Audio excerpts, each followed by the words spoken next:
A particle originally at rest at the highest point of a smooth vertical circle is slightly displaced. It will leave the circle at a vertical distance h below the highest point will be. If I consider a circle over here, there is a particle situated at the top end side. Okay. Now let us assume it is pushed on the right hand side direction. So it will reach over here and then it will lose its contact. Okay. Now this is the radius r. Okay. This is the radius r, and this is the height difference at which we have to calculate the height difference at which the particle will lose contact with the circle. Now basically if it loses contact with the circle, then this will be the normal force, this will be mg. Okay, this will be the normal force. Normal force won't be horizontal, it will make angle theta.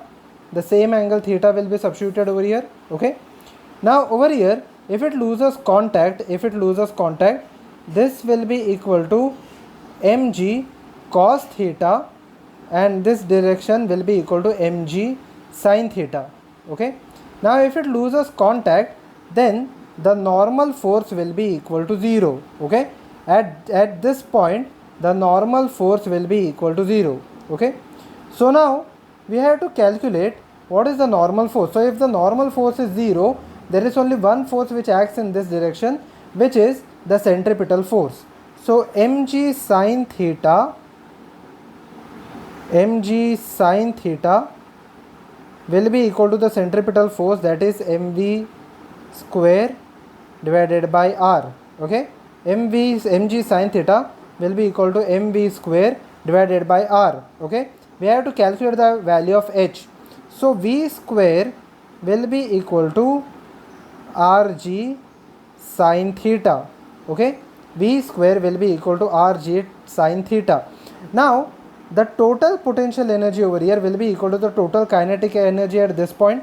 So now the total potential energy at this point, let me say that I take this as the reference height. Okay, I take this as a reference point. Okay, so the original potential energy in the first case, when it was resting at the top, will be equal to mgr. The potential energy at the second point will be equal to, at this point it will be equal to, suppose this height is h.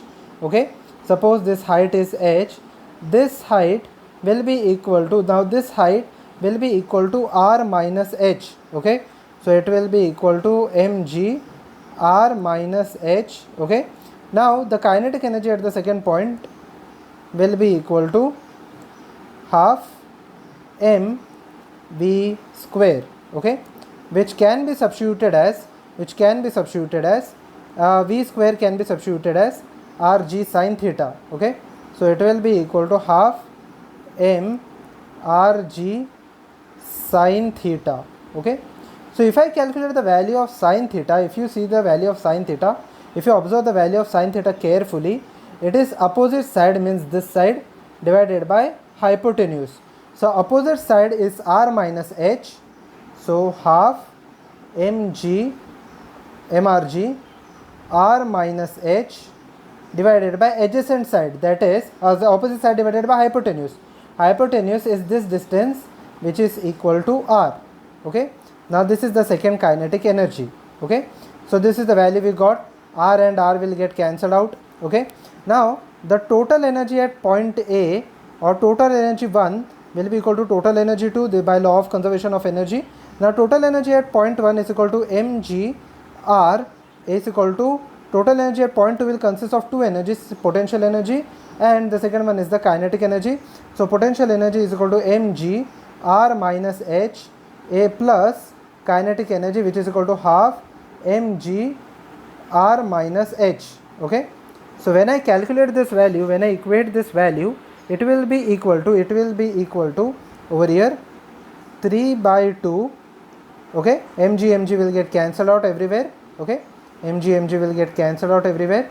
It will be equal to 3 by 2 r minus h is equal to r. Okay, so over here r will be equal to 3 by 2 r minus 3 by 2 h. Okay, otherwise okay, so which implies 3 by 2h will be equal to half r, or h will be equal to r by 3.